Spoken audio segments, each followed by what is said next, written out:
Hi, hi. Hi, hi, hi, hi, hi. Welcome back to Crowded Table. I've taken my 2 week long break. Now it's back to the saddle. So, remember when I told you before my taking a break that I'll be experimenting with some new format? Well, I've uploaded a few short videos and I've up, I've also made a 4 minute long drawing video, or more like a shading video, and uh, I split it into four different parts, but I've also uploaded the the full uncut version. By uncut, I mean the full 4 minute long video on my YouTube channel. So if you want to see what exactly I'm bringing to the table here, well, that's kind of the answer to that question. On top of that, for today's video, I am going to make something new. So remember how for the past couple of weeks, um, it's practically a one-way communication. Uh, our communication is basically just one way. I'm the only one doing the drawing. I'm the only one that's doing the editing and all that kind of stuff. Well, I I figured out a way to get you guys more involved in the process. It's just that I don't know how you people are going to react to this. So what I did was that every time I made a drawing like this, I'm going to upload a schematic of the drawing, um, so that you can join me in drawing whatever character that I am drawing. You know, uh, I really want some sort of like engagement, and I know not every single one of you knew how to draw, so that's sort of like a happy middle ground there. Because I really, really, really wanted some sort of engagement in my content. Okay, so with that being said, don't forget to like, subscribe, and if you actually want to be notified of my videos, click the little bell icon on that. So yeah, that's that. So for today's video, we are sponsored by nobody. uh, yeah, it's still just a me versus the world sort of channel. So yeah. So first thing you have to do before you draw is to essentially set up what sort of aspect ratio we're talking here. Okay.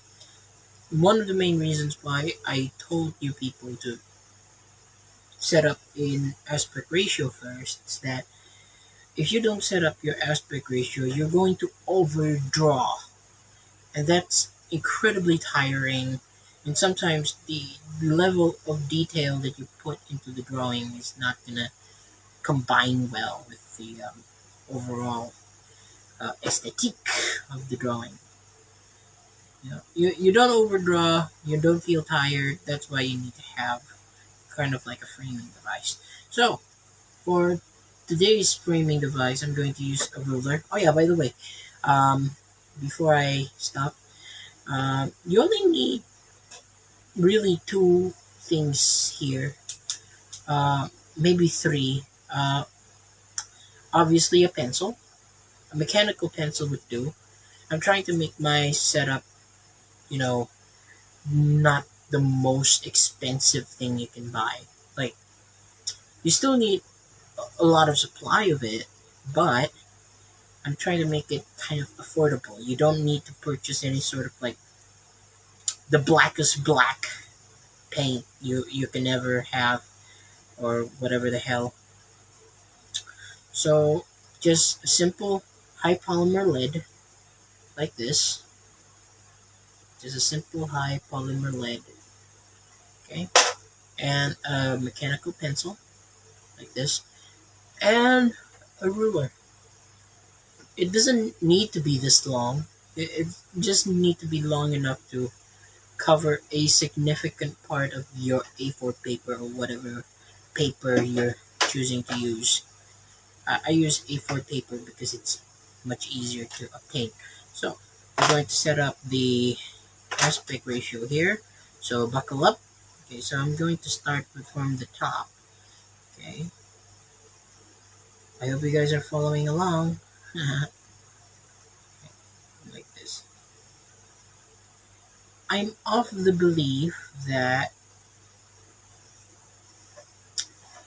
um, drawing, yes, it's complicated, but it's also not this super mysterious, mystical thing that is unobtainium to you. It's just that you need to wade through a lot of bull guano before you can hope to master anything.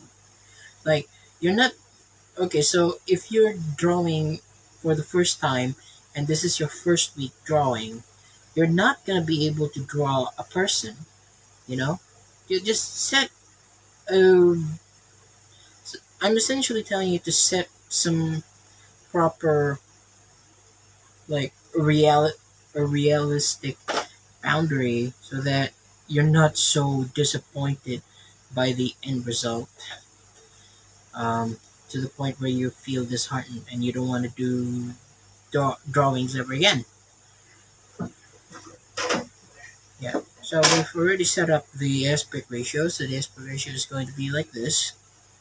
Assuming you use A4 paper, the aspect ratio is going to be like this. Right. Okay. So now, what's the first thing that we have to do? For me, it had to be shading the eyes. So we're gonna shade in the eyes. Just follow my lead. Make sure you press really hard into the paper, and then you will get kind of like an ink light effect from this high polymer lead. Okay, so here goes nothing. Right. So the first part we're going to draw is the eye, but which eye do we use first? Do what eye should we shade in first? I'm thinking this eye right here. Can you see? Yeah, this eye. So just gonna go ahead. Oops, my bad. um, I'm just gonna shade it really, really, really dark. I don't know why I like my drawings like high contrast. You know, maybe it's because I'm just bad at making details. I instead like to imply detail.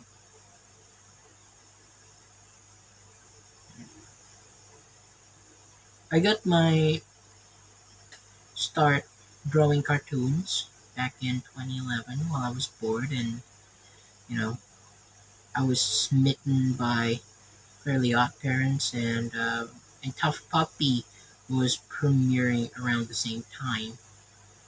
So I was in love with both the Butch Hartman shows. Of course, I have a terrible sense of quality because I remember liking the show. I don't really like that show anymore, but yeah. So I got my start just by drawing Dudley Puppy and the alligator guy and the chameleon.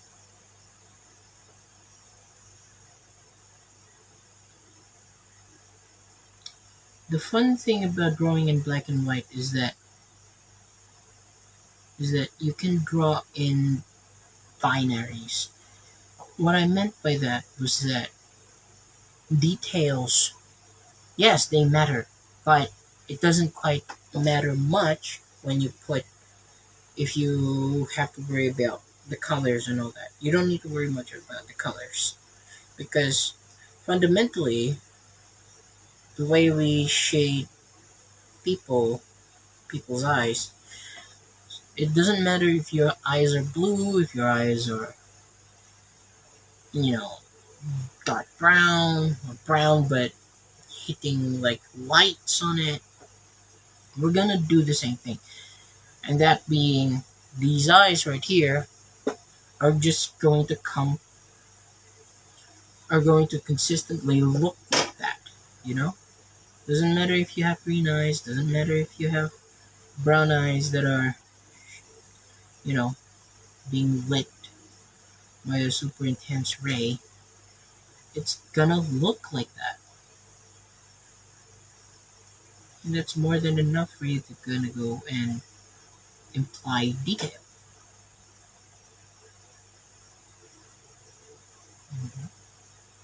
So right now I'm shading the top of the eyebrows. It looks weird, but I like my drawings kind of like dark on this side because it's quite dark on this side here. The point where it kind of had this Rembrandt kind of effect. So we're gonna go in stuff. Did Can you guess who I'm drawing right now? I don't think it's much of a mystery anymore. Oh my god.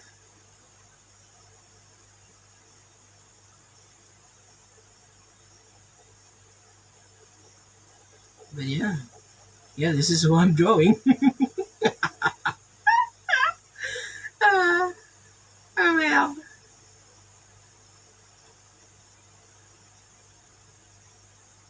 Just press it really hard against a really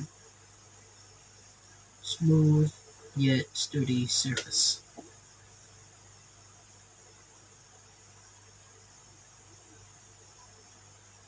Okay, so my teaching ethos is essentially just put the students through the ringer.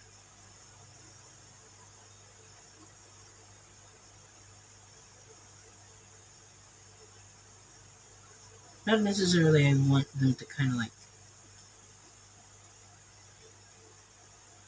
struggle to breathe or anything, but sometimes the easiest way to master something is to just go into that thing, you know? Maybe you'll fail, maybe you'll succeed, but at least you can say to yourself, "Oh, I've done it. I didn't like second guess myself and all that kind of stuff. I get to do it. It failed, but it gave me a good lesson as to what to avoid next time. Instead of just, hopefully you can follow my instructions at home. These really, really, really, really complicated instructions.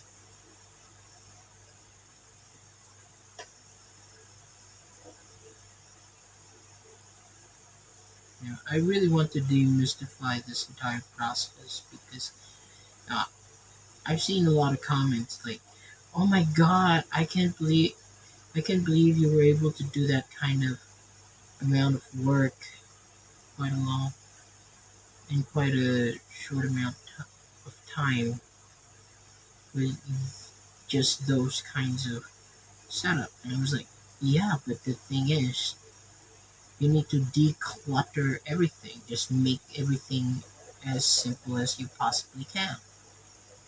Like my setup here is relatively cheap. It's just a bunch of lead. Make sure you have a lot of it, and then you go ahead and find your trusty mechanical pencil, and you go ahead, do the whole thing, do the whole shebang, do the whole um, song and dance number.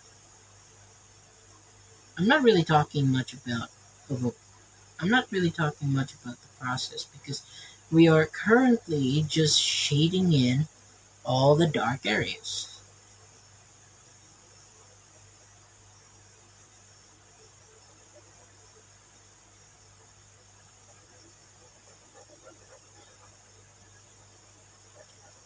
But it's the shading of the dark areas is where you need to put a lot, not a lot of focus, but you know,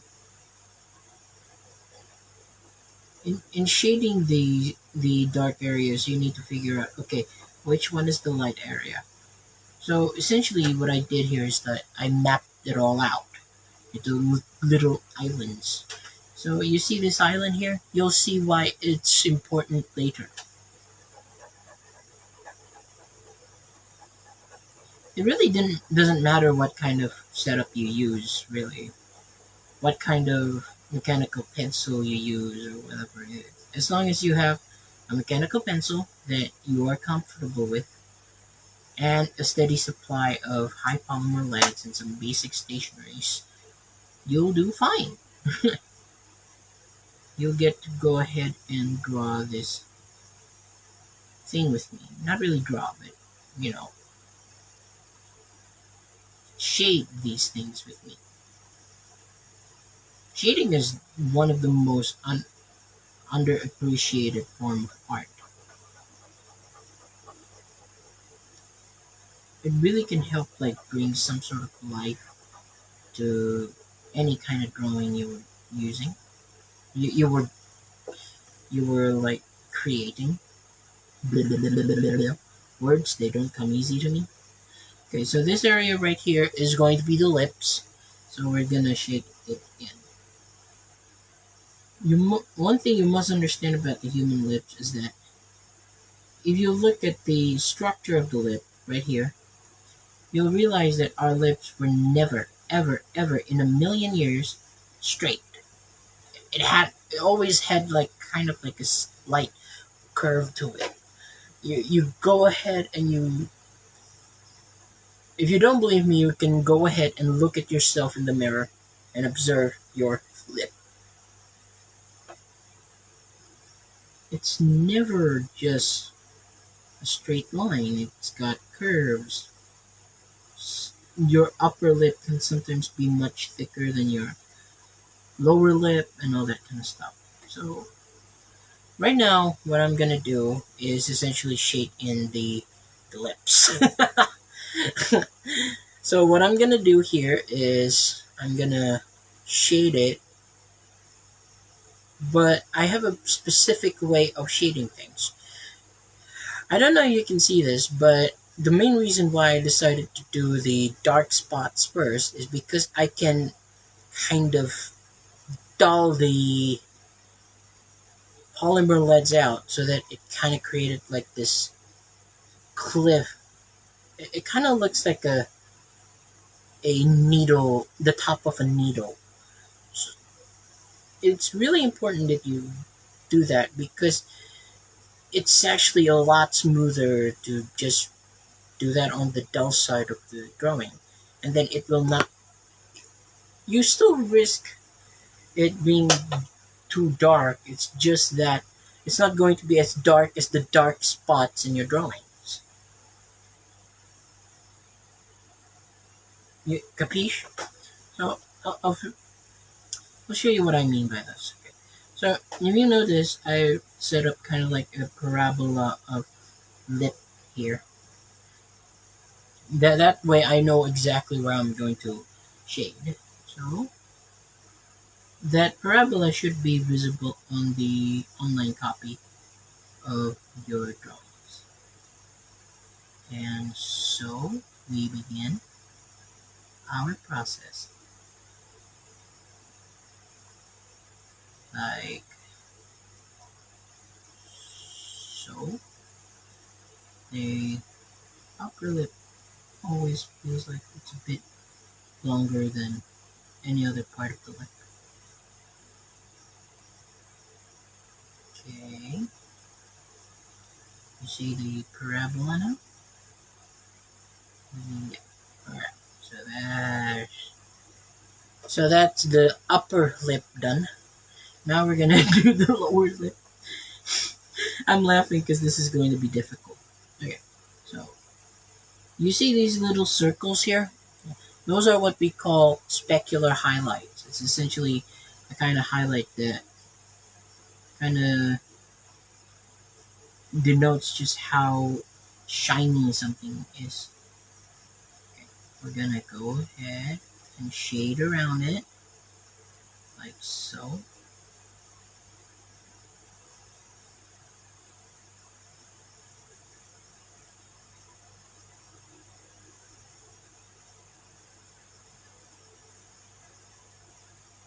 then this area right here is going to be a bit darker.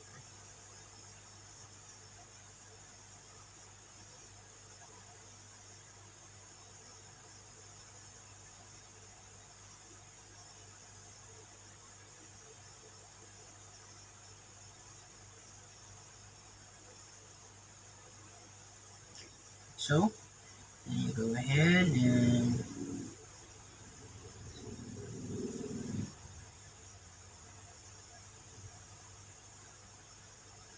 do that.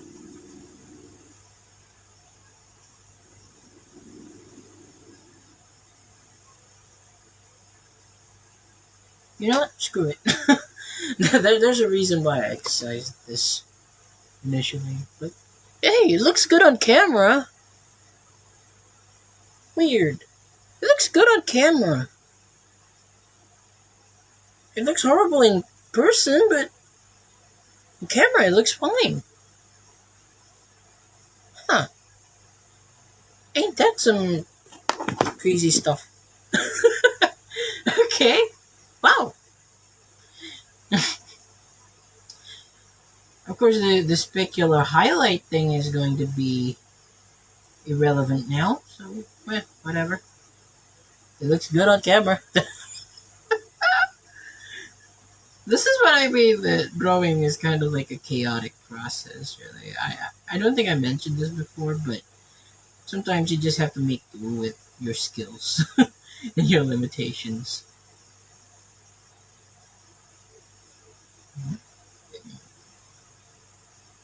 Like so. So, to those of you who are at home, don't worry about the specular highlight. Don't worry about it. It looks better on camera.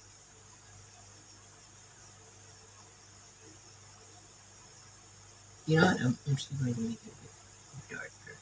I'm going to make the upper lip a bit darker in the middle. That looks better, I think. Yeah, that looks straight up better on camera. Oh wow. Drawing is such a chaotic. It's really chaotic.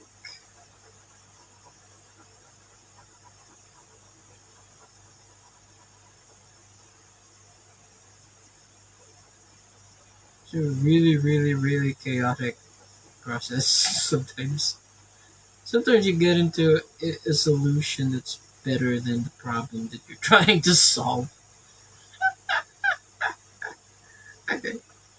So now I'll go ahead and shape this side of Scully's face. Like so. God, I feel tired. Maybe I'll maybe I'll have to do a part two after this. I'm really tired. You know, I've been busy the past couple of weeks.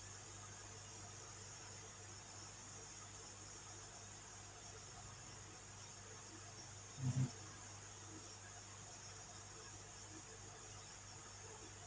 Okay, so we're gonna go in and shape this entire part in. So,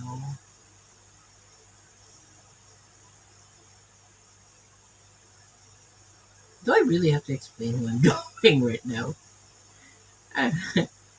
Given the fact that, given my track record and stuff. Of course, it's Jillian. Come on, man. Jillian is Scully. I did promise that I'm going to make her my first uh, drawing done in this new format, right? Yeah, I'm upending to my promise. I'm holding on to my promise.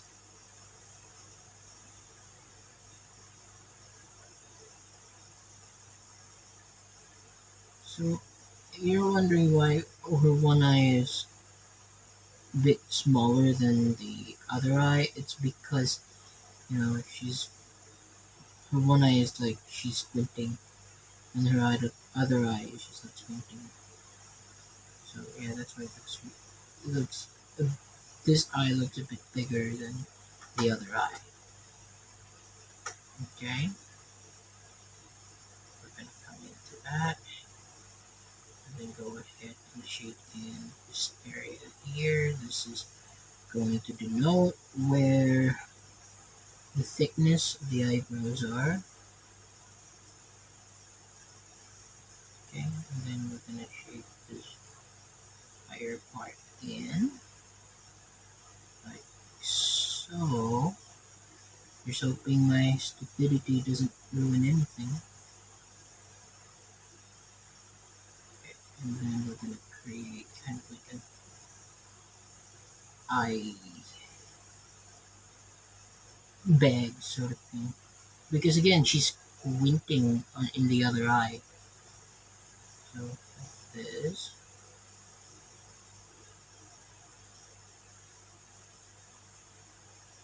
Like so.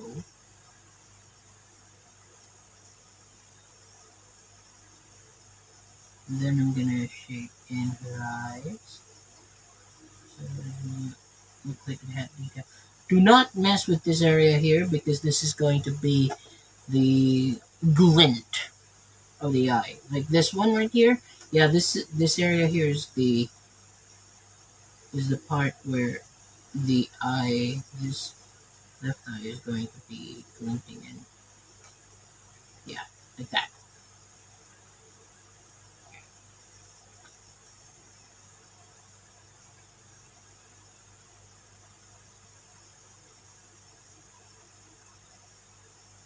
This one eye is always look weird.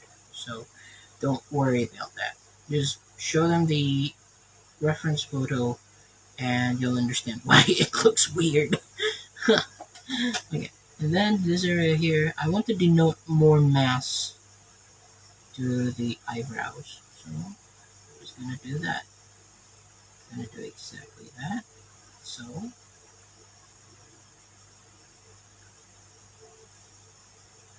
so what we're doing here is that we're essentially playing catch up. So that we're finishing with the hardest part of the drawing first, and then we're gonna catch up to the easiest part of the drawing. Okay, this part right here. Bit, yeah, it looks a bit wonky, but I think it's just fine. So and so, and then and that. Right.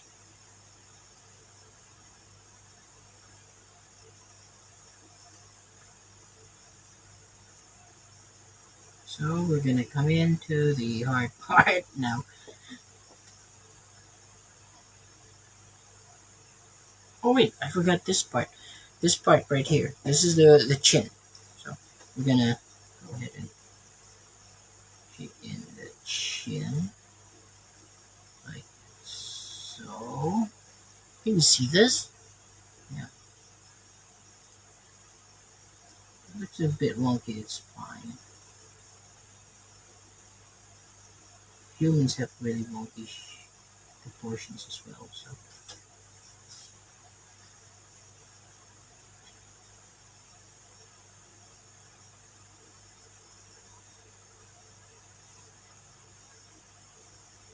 do you think if X Files were made today, like this year, they'd only cast Gillian Anderson now? Do you think they will do an episode on Skibidi Toilet?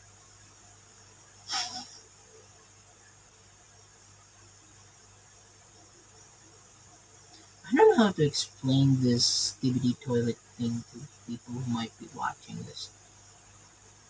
You know, if you want the full lore breakdown, you should watch Charlie Penguin Zero's video on that. Because if I explain it, it's gonna sound like the mad ramblings of a madman. But do you think they will have an episode where this toilet is gonna go sentient and wage war? And then the chain smoking man is going to enlist them in war or something. War against Mulder and Scully.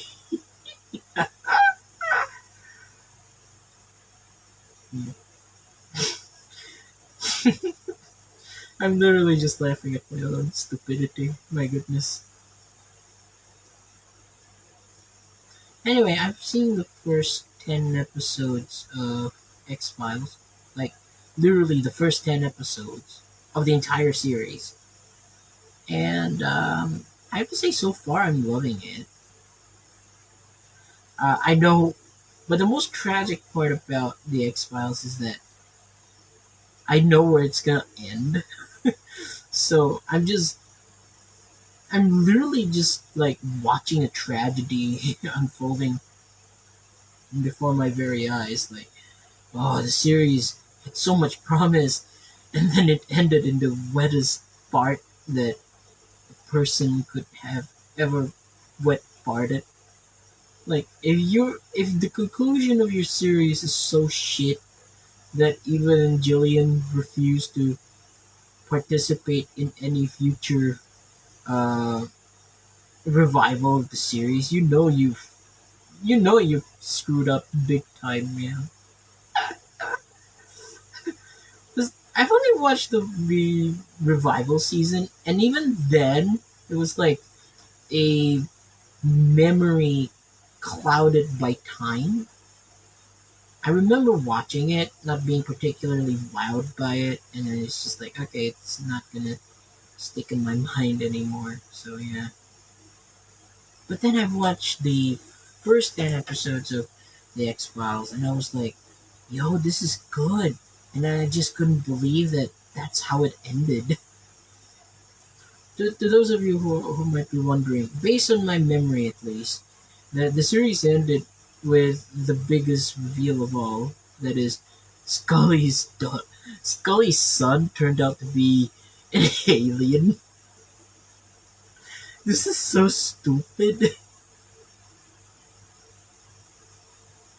Like, the plot twist itself is, not out of the realm of possibility for the X Files. It's just that it's stupid that that's the direction that they were going. Like, it made sense, but the execution is just ugh. Maybe you know how in the first season of the show they have this episode called Eve, and it's all about this alien conspiracy of like kidnapping children and then replacing them with the um, clone copy of like the person. Like in this episode, there's this kid who's living like several hundred miles away from a kid who literally looks the same as as the original kid, and the explanation was that they have an IVF clinic. Maybe that's why they look similar. So my theory is this: um, somebody replaced Chris Carter with a less competent Chris Carter, or maybe Chris Carter went to Mars and then he got possessed by a stupid alien. My God, how oh man, that show. I guess that's what happened though. I mean, it's bound to happen. Even in the original run, it ran for 9 years. You know, so it's bound to happen eventually. I'm just grateful that the revivals don't overstay their welcome. It's not like they have a third revival episode of the X Files.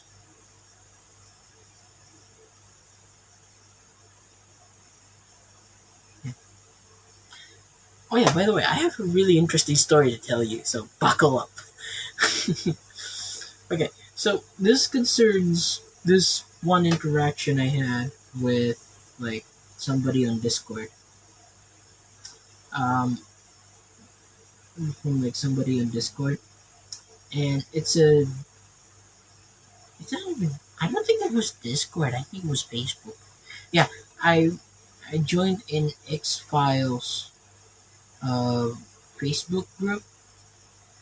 Yeah, an X Files fan Facebook group, and I shit you not, there are literally people in that group that thought Gillian Anderson has retired from acting. Like the actress that played Dana Scully has retired from acting.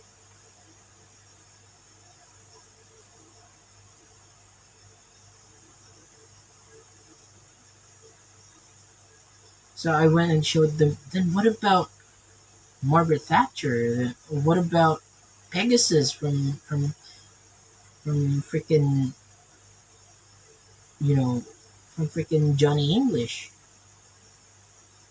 or rather the second Johnny English? What about that?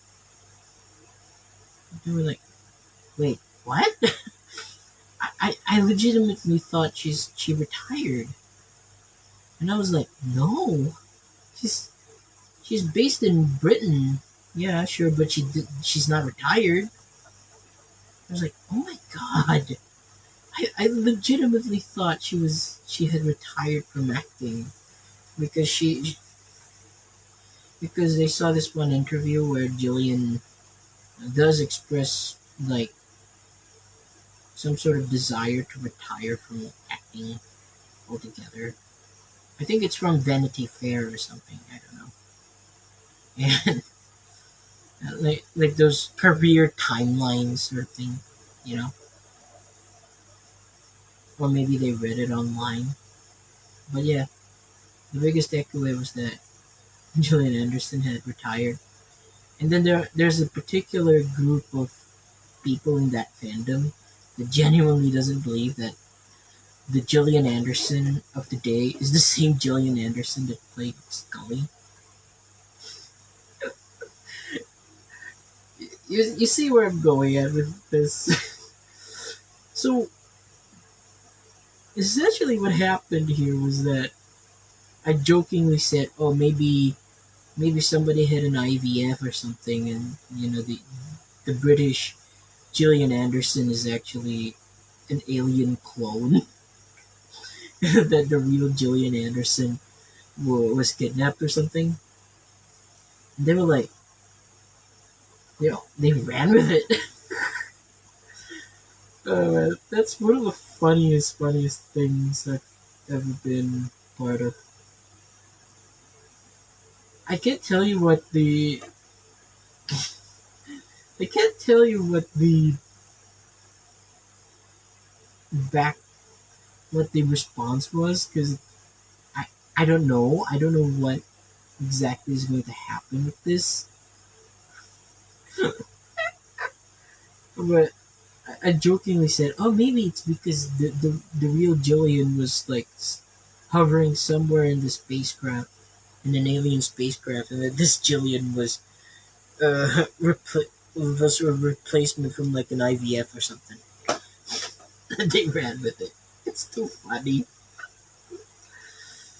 Uh, so far, among the 10 episodes that I've watched, I haven't watched Eve in its entirety. Okay, of all the episodes that I like, I really like the ice episode. It's kind of like the thing, you know. It's got these worms that will spread into you when you when you were bitten or something, and the poor husky was bitten, and the poor husky. I don't think it was bitten. I think the poor husky is just uh, infected by that thing, by the what do you call it? The alien worms. And for a moment, a brief moment, given the fact that it's a Morgan Wong episode. I legitimately thought the dog is going to die.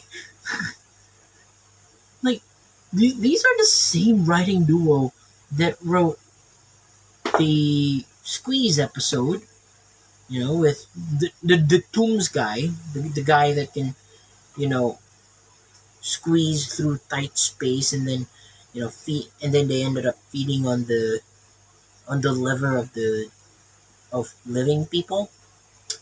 And these are also the same guys that wrote the episode Home. So forgive me for thinking that the dog is going to die. Okay, but the dog didn't die. So, crisis averted. Never mind that we saw two people shooting each other in the head at the opening of the episode. No, the dog didn't die. So yeah, I really like that episode. It shows that one, Scully is really really resourceful. She takes massive initiative and stuff like that. On top of that, it's a field of expertise that she knew, so she had to take charge of these things. I really like Scully. Isn't that obvious? I really like Scully. Maybe I will draw Mulder around next week. Just don't hold your breath, okay? I will draw Mulder later, but I just love Scully. Can we gush more about Scully? Okay.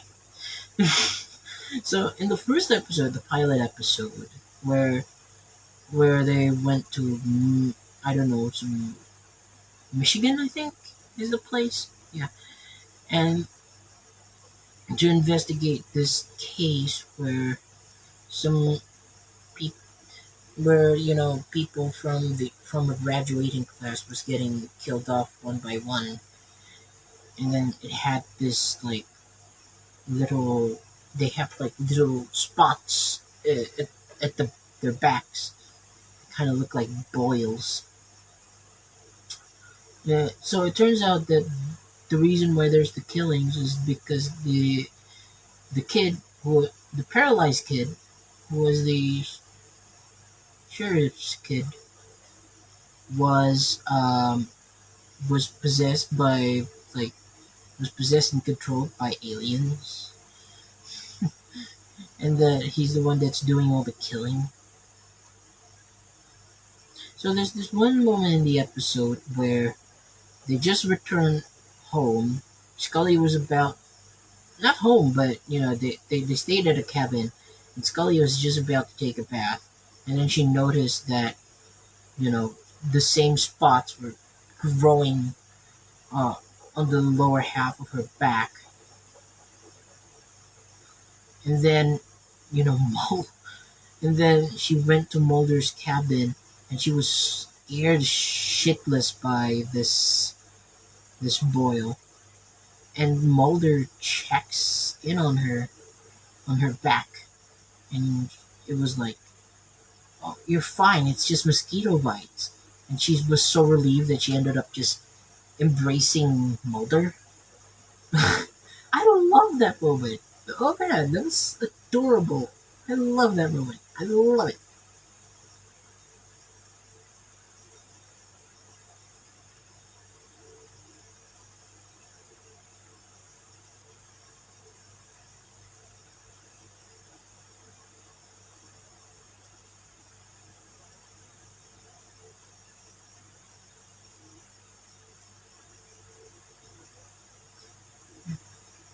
So the second episode was called Deep Throat, right? And there's this the big through line was that all these people who was tasked with flying, you know, with flying planes for the military, when eventually went through a psychotic episode, and that when they returned from the hospital, the military hospital, they acted a bit differently because parts of their memories were erased by the deep state, I guess. And then they went to this guy and seeing the mom like crying like that's not my husband. I was like, oh wow, oh wow, shit just got real. Also, I didn't know Seth Green was in that episode.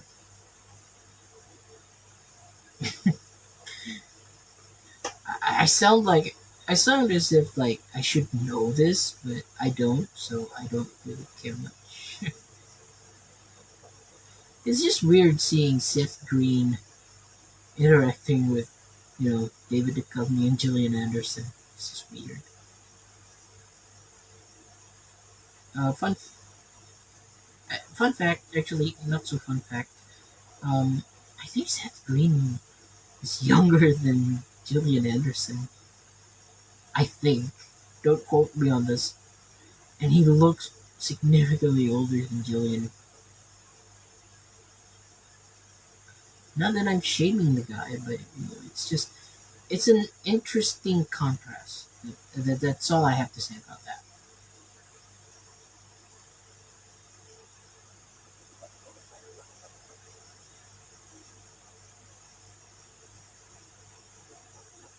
So yeah, this entire setup took me about uh, 40 minutes to draw the setup.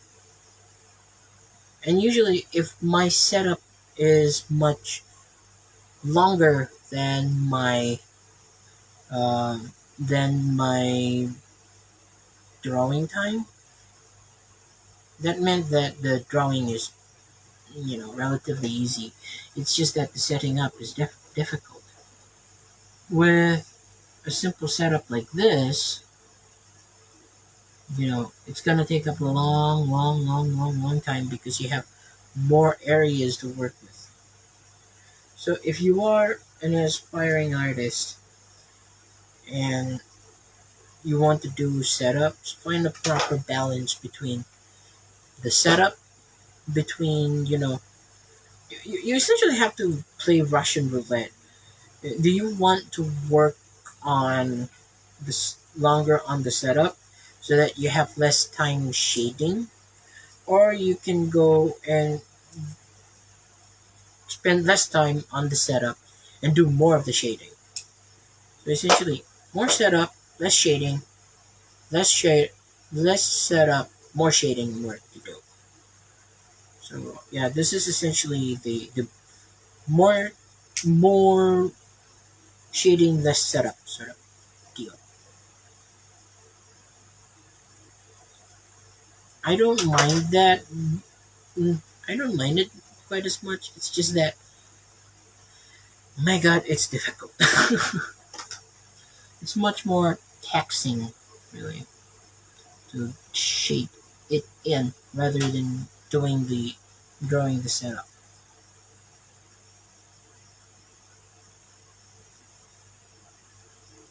Of course, there are drawings where I have to spend a lot of time on setup, and then I have to spend a lot of time on actually shading the damn thing. So this right here, this is the setup. This is the schematics. I spent not a lot of time on the setup, but it's the shading that really is the bane of my existence. God, I feel tired. Is it normal to feel like this?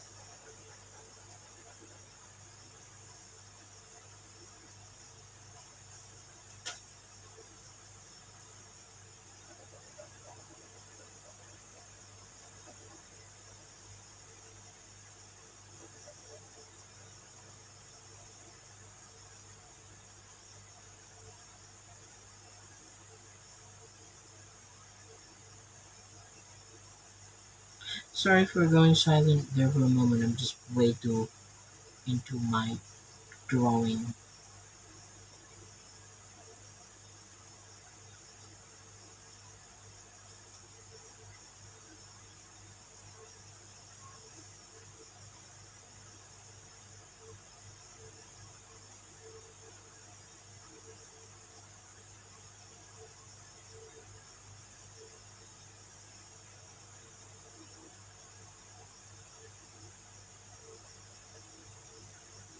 Oh yeah, there's actually kind of like a shaded area around here. I don't want to draw that shaded area though because you know even looking at it as a drawing in of itself, it's already fine. It can stand on its own 2 feet. So adding that extra layer of detail is going to cost you quite a bit because there's a chance that it's not gonna look good.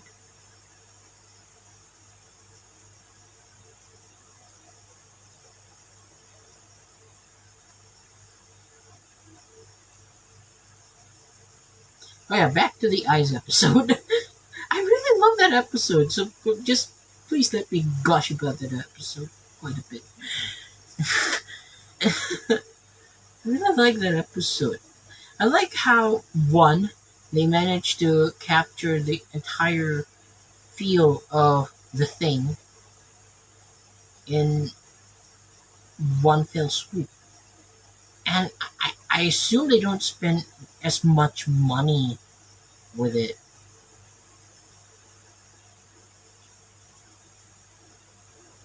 So you have this setup, this rather Agatha Christie, there, and then there were none slash Hitchcockian setup there. I think that was one of the strongest Monster of the Week episodes. I think, of course, everybody, your grandma has gushed about Home and how it was like the scariest thing ever. But Ice is really good, with the caveat that I haven't seen Home yet.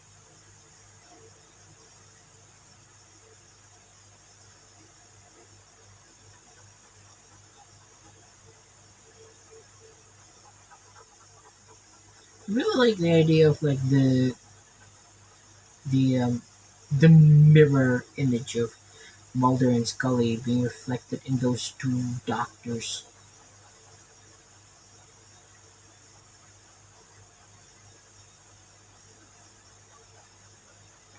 Like, you see Scully being really, really careful, and and the other female doctor is a bit reckless. That's how she got infected by it. And then they went ahead and tried to gaslight Scully into thinking that Mulder has gone crazy.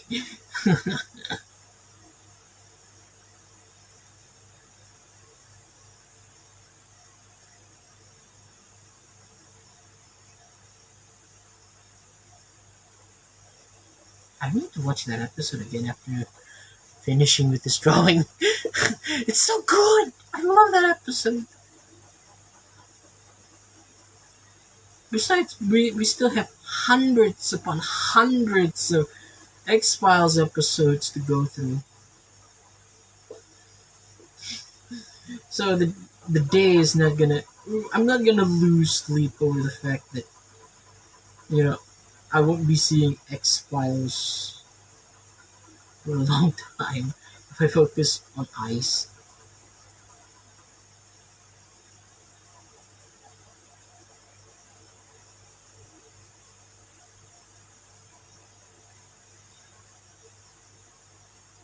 I want to give you a little heads up if you want to draw, blue-eyed people, green-eyed people on a portrait and in black and white. It's going to look wonky. There's no two way about.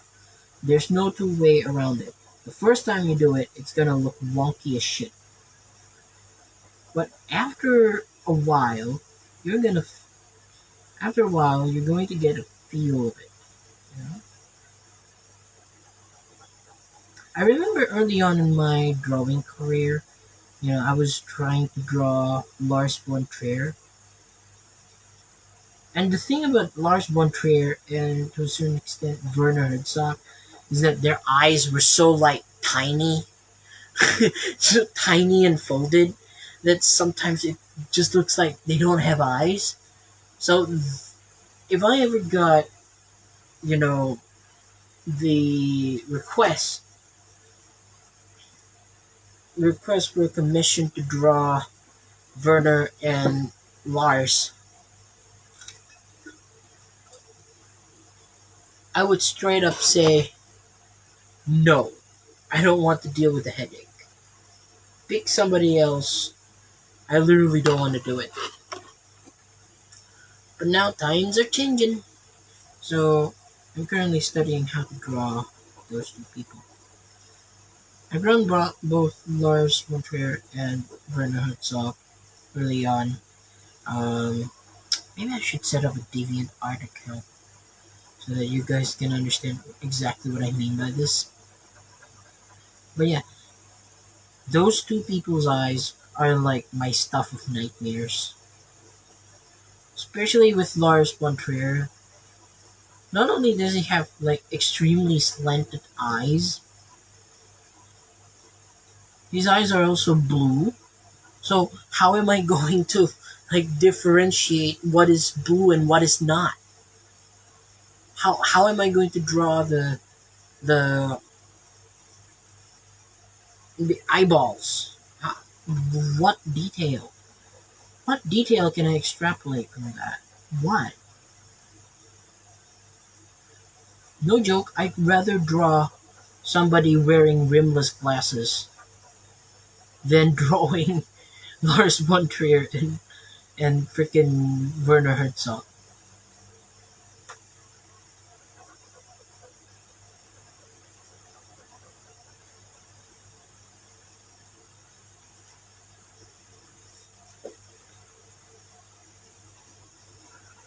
Alright, we're almost there. We're about 72% complete. Maybe 62, give or take. But yeah, we're halfway there.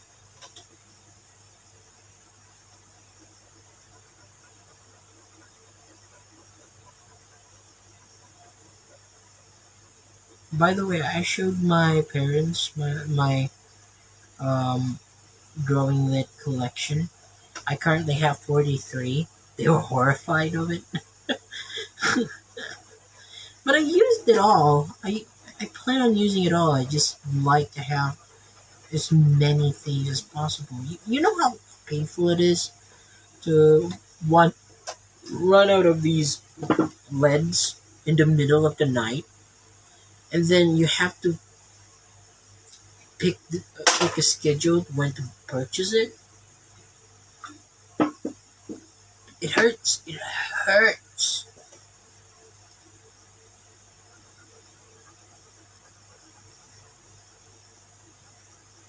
There's absolutely nothing you can do about it if you run out of these things in the middle of the night. What store is open at 3 o'clock in the morning?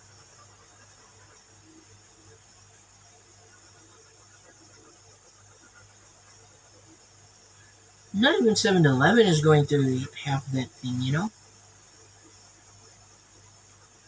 Trust me, I went through a lot of growing pains with this hobby.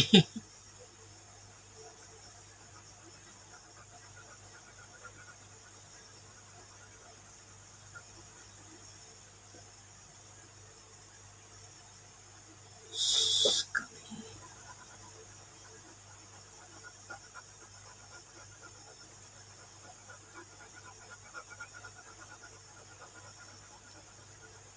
I'm looking forward to watching the episode where she ranted, you know, at Brett Dourif. I really want to watch that. If not for the fact, for the rather surreal fact that Brad Dourif is sharing the same screen as Gillian with Gillian Anderson. It's weird.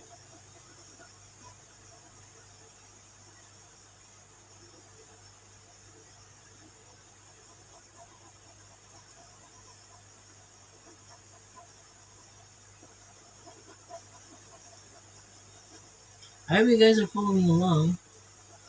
I haven't stopped drawing.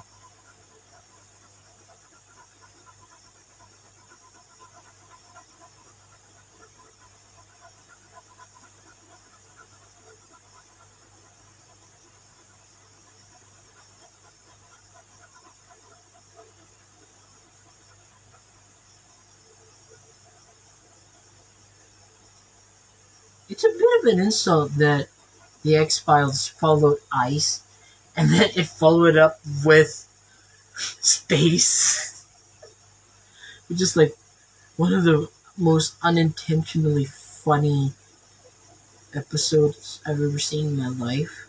But maybe when it was released back in '93, it was somewhat scary. These effects,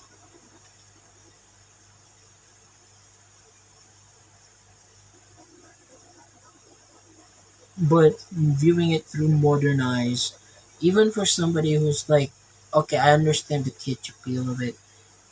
My God, the face, the alien face effect is bad. Okay, so there's this moment where one of the ground control people is driving right in front of Mulder and Scully. Mulder and Scully is in a different car following the lady, and then there's this slow motion zoom of there's this, and they were in the rain and all that kind of stuff, and then all of a sudden there's this slow motion zoom into that really horrible visual effect, and then you see slow motion screaming, and then slow motion crashing and all that kind of stuff. It's the funniest thing I've seen. It's the funniest thing I've seen in quite a long while. It's, it's bad. The effects are bad. I'm supposed to be scared of this alien thing, and I'm supposed to be sorry that that Colonel Belt was possessed by this alien.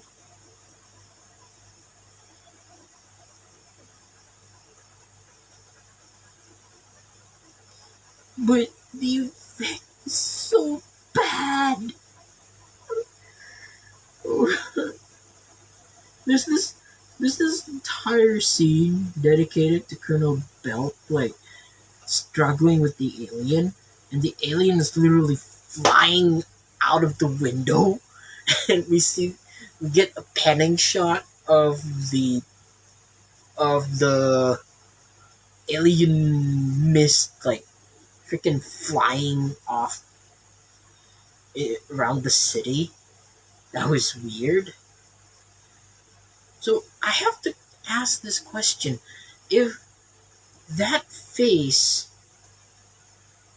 if that face possessed the guy, can it possess other people?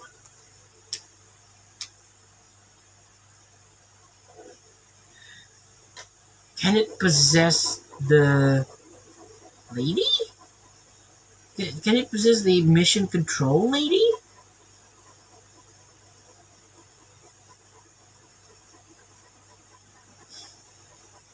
I don't get it.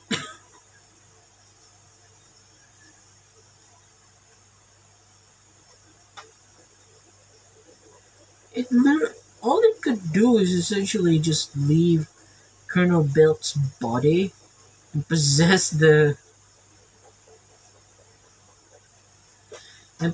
ground control lady, and just have the ground control lady be like, negative. You guys go barreling into the sun, and then you can go like get fried. I don't get that episode. What is up with that episode? Stupid.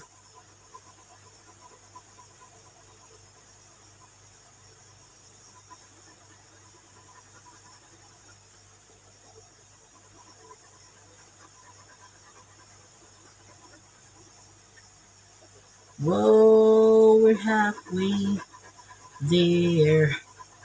Not really, but I like to tell myself we're halfway there.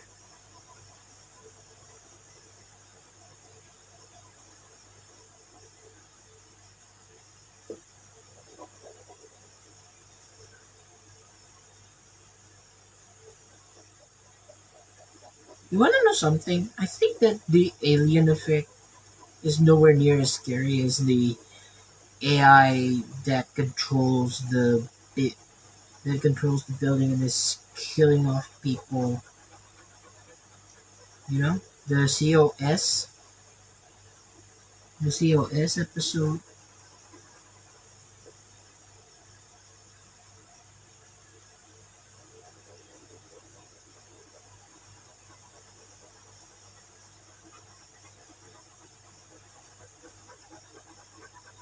For the longest time, I thought the chain smoking man is is Deep Throat because he just looks like the chain smoking man. Then I found out it's not the chain smoking man; it's actually a different person. So I thought, wait, is that Mitch Pileggi? Then I found out it's not Mitch Pileggi. So I felt like, wait, am I gaslighting myself? What? This is how. This is why I told you that. You know, my memories with X Files are kind of like muddied because I literally haven't seen that series in 15 years. And then when season 10 and I remember enough about X Files that I am excited to watch the finale.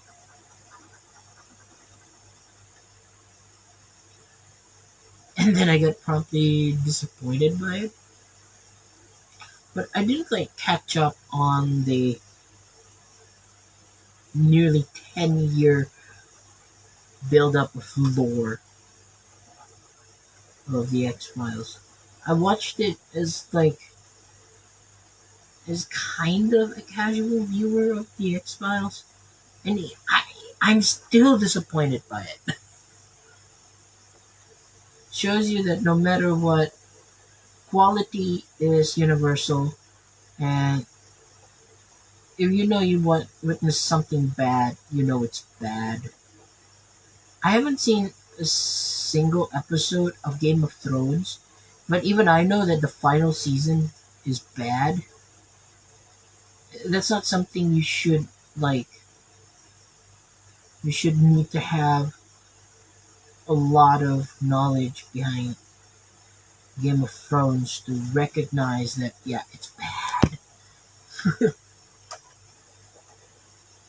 I swear, I haven't seen a single episode of Game of Thrones.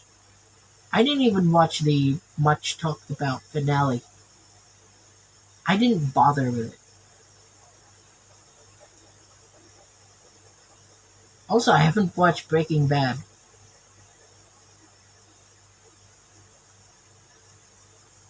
So yeah,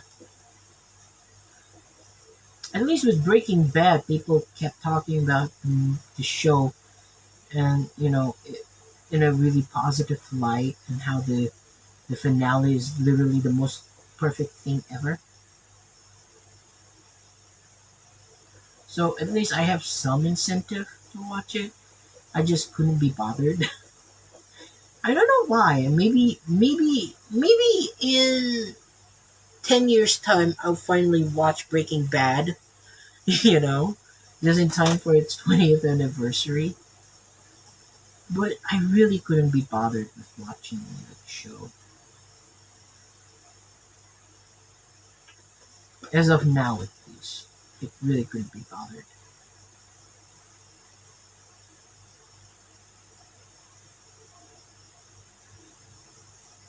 especially knowing that Skylar was going to be in is going to be on that show, and I don't like Skylar even out of context. So I'm like, I have to watch this with some edit. Um, I have to watch the show with some edit um, baggage now. Do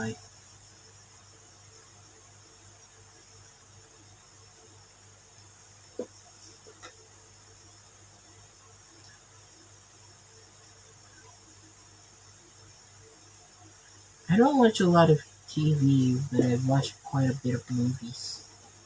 So if you want to talk to me about movies, then, then I'm your guy.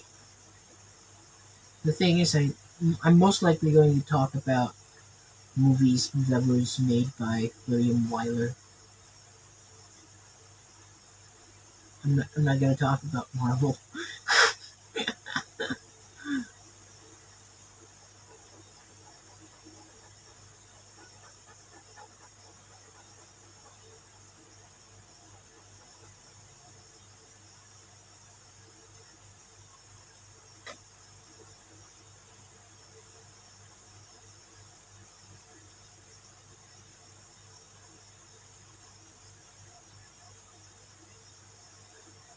Hi, so we've come to the point in the process where it's literally exciting only for me.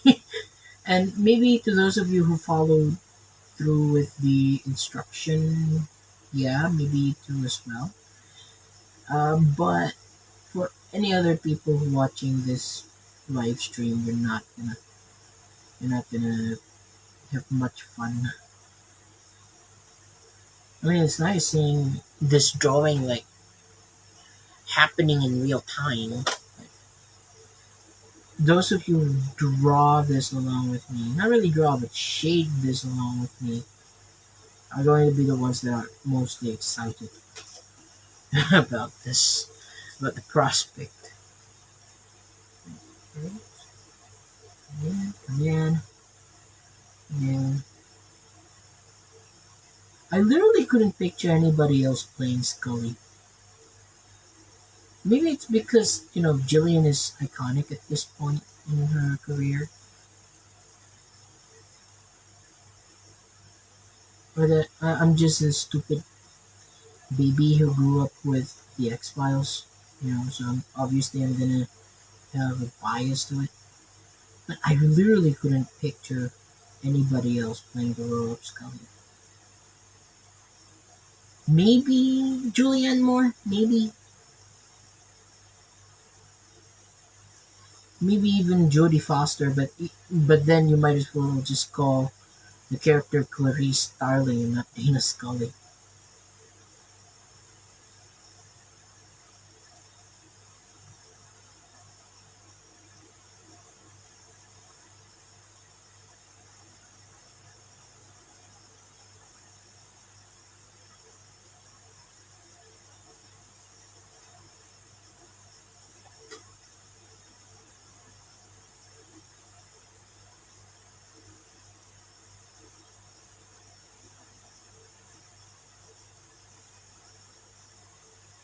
By the way, the download link is going to be provided in the description box, so go ahead.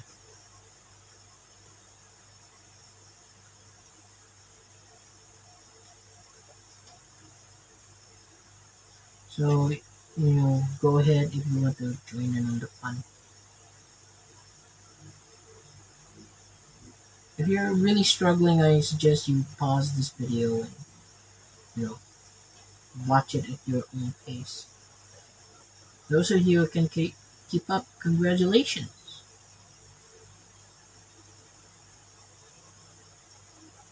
Those of you who couldn't keep up, you're literally just starting out. Don't beat yourself over something that you have little to no control of yet.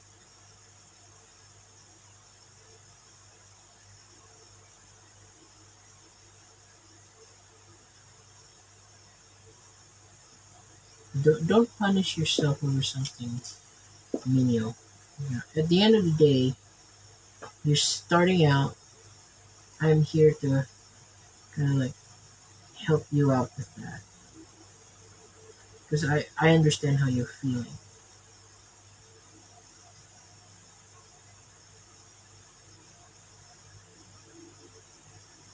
Feeling of not being able to catch up. I'm thinking, am I good enough for this? So, I'm gonna go and add a few more detailing.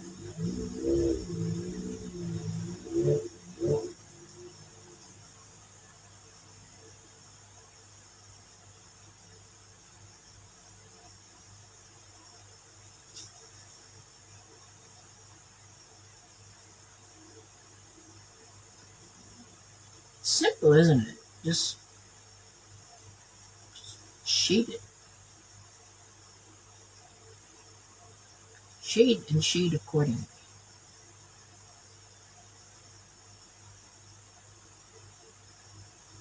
Yeah, that's good. Wow, we did this half now. Okay, that's nice. Now she's really looking like like she's squinting on one half of her face, like you know that. I don't know how to do this. I don't know how to flip the camera yet. But if you're watching the reference photo, yeah, you understand what I'm talking about.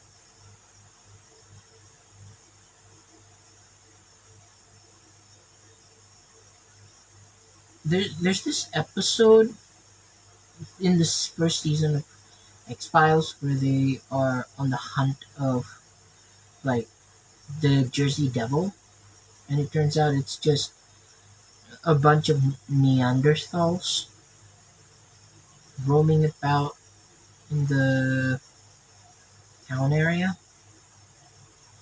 I thought that was a pretty good episode. Nowhere near as good as Ice, but I thought it was a pretty good episode. You really get to see you get to see Scully being a badass and Mulder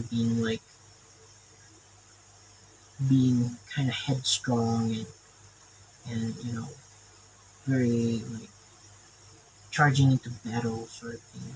But he knows when to be empathetic not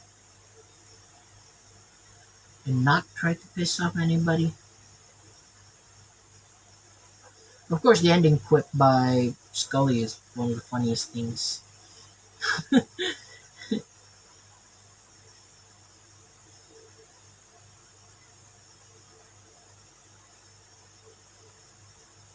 And in that episode, we also get to see Scully being motherly. She's great with her god kid. And it's like, oh, that's adorable.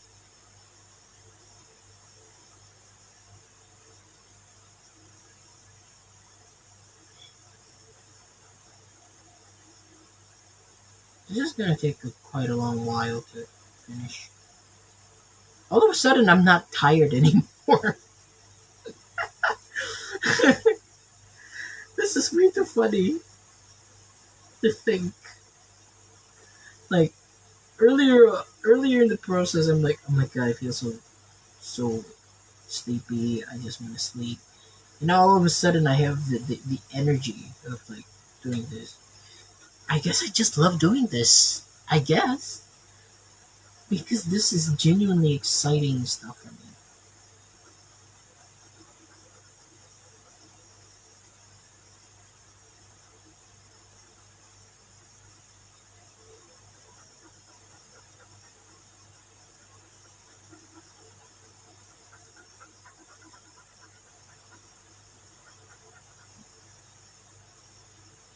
Maybe next time around we'll be able to like properly master the lips, and the lips won't look half as wonky. But I think for our skill set, this is actually pretty good. I'm not trying to like show off or anything.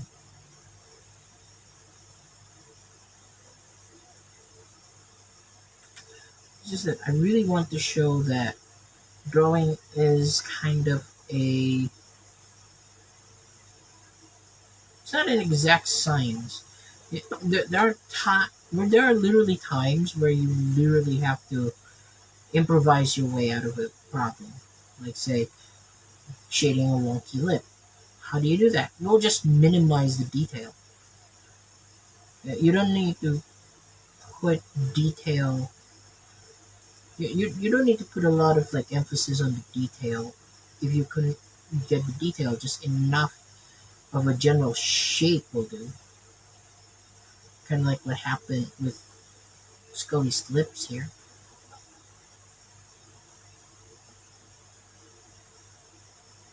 You know, Essentially, what I'm trying to get at here is that be happy with what you've accomplished, but also be aware that next time you're absolutely going to get the opportunity to be a bit better at it. You know? At your current skill set, this is fine. But re- always remember there's always room to grow. In any skill, in any field, there's always room for improvement.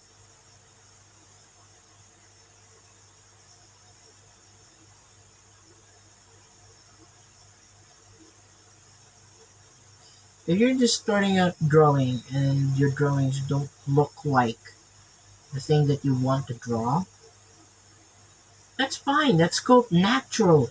It's being it's natural that your drawings aren't gonna look good. That's why you need to practice more. Practice, practice, practice. Practice and then while you're practicing, think about your niche. What of drawing do you want to be in? Do you want to be a portrait artist like me? Or do you want to be able to like draw freehand and be a cartoonist? Or do you want to be, a fashion designer? Think. My my niche is essentially kind of like a gateway drug to want to inspire you people to go and draw. By hoping that you get to catch the pattern in which I draw, you will be able to like use your critical thinking and you know develop your style while you're drawing. But if you only drawn for the first time and it failed, and you're thinking to yourself, I'm never going to get out of this rut, and then you quit drawing, of course your skills are not gonna go anywhere. Same goes for acting, you know. Same goes for acting. Same goes for mathematics. Same goes for any other skills. If you failed the first time, take it as an opportunity to learn. I'm sure Scully made many, many, many, many, many mistakes before she became a doctor. That's why you go to school to make mistakes, to learn, to fuck up, but also to learn how to rise from your fuck ups and then be kind of like the best version of yourself. Whether it be professionally, personally, anything. If you attended therapy one time and then you don't go to subsequent therapy, do you think you'll get better? No.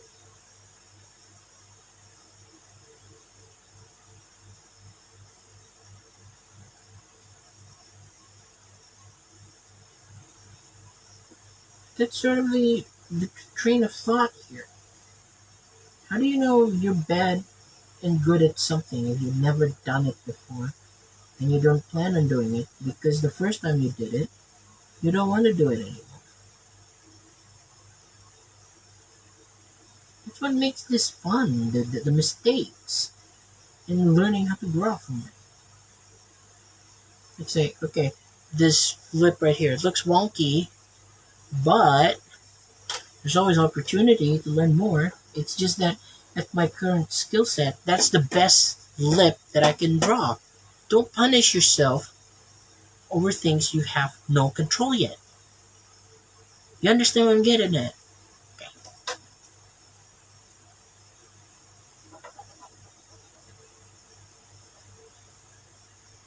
okay, I'm gonna shape in this area. We literally have one splotch left to shade in, and then we're done with the drawing. Okay. I really didn't expect that I will be half as energetic as I am tonight.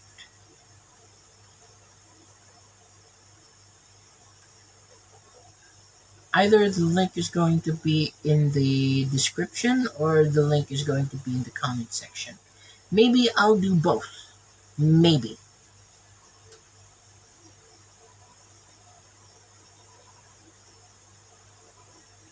You know what? I think it's much wiser if I do both.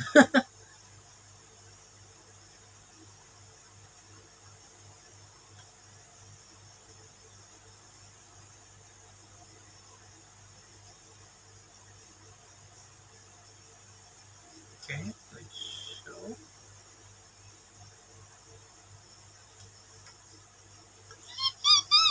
I'm so Oh, Jillian, you look so good.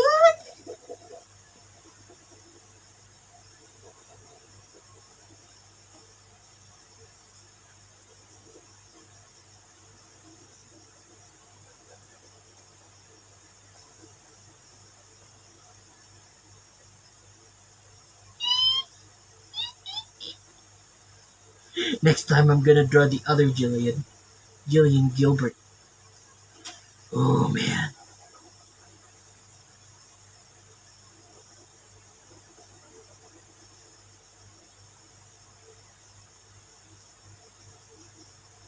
I don't know how long this video is going to be. I don't have a stopwatch, but man, I feel alive. Oh wait, I forgot to add shadow to this area here. Okay.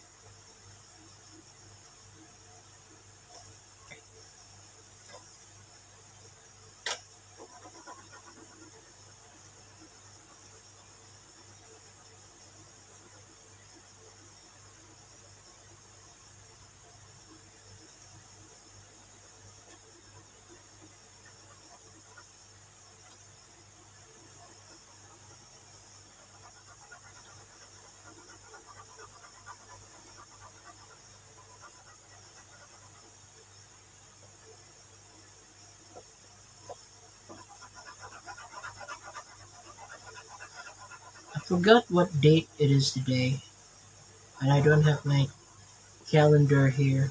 So yeah.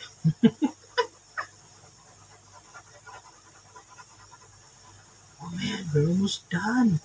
We're almost done.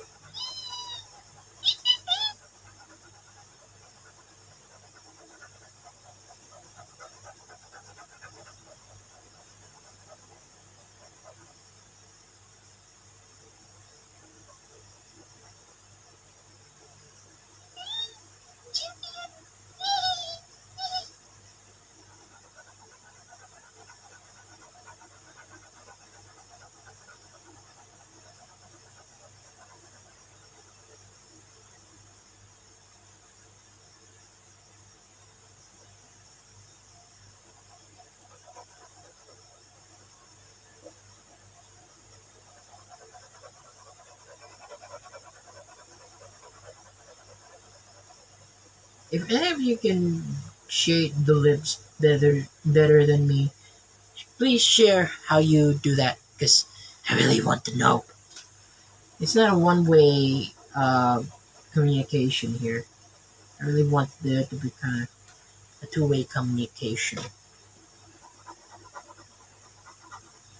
Yes, I'm always going to credit you for figuring out a solution.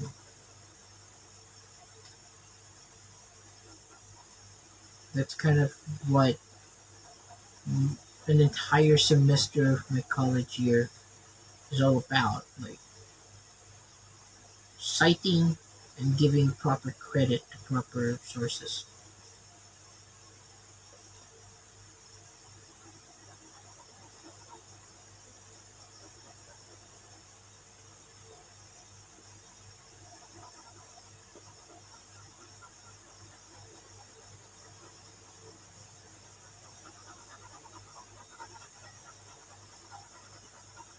I'm sorry it's a bit loud. I'm sorry if it's a bit loud and you can hear what's going on here. My air conditioning is always a bit loud, so yeah.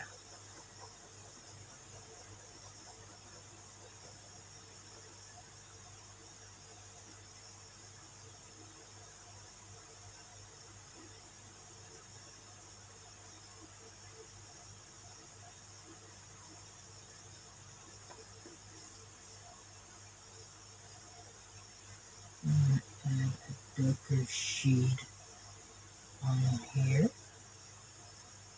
just right at the side of the face, like so that it add some sort of dimension.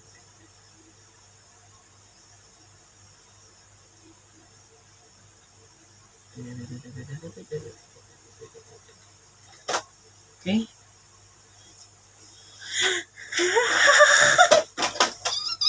We did it! We did it! We did it! Yeah! Now we did it! Yeah! We did it! We did it! We did it! Okay, so I'm gonna sign my name here.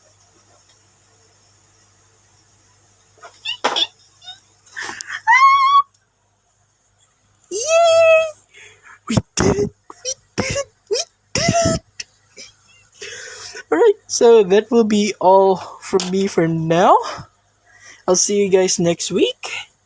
I can't wait to see how some of you managed to do this. We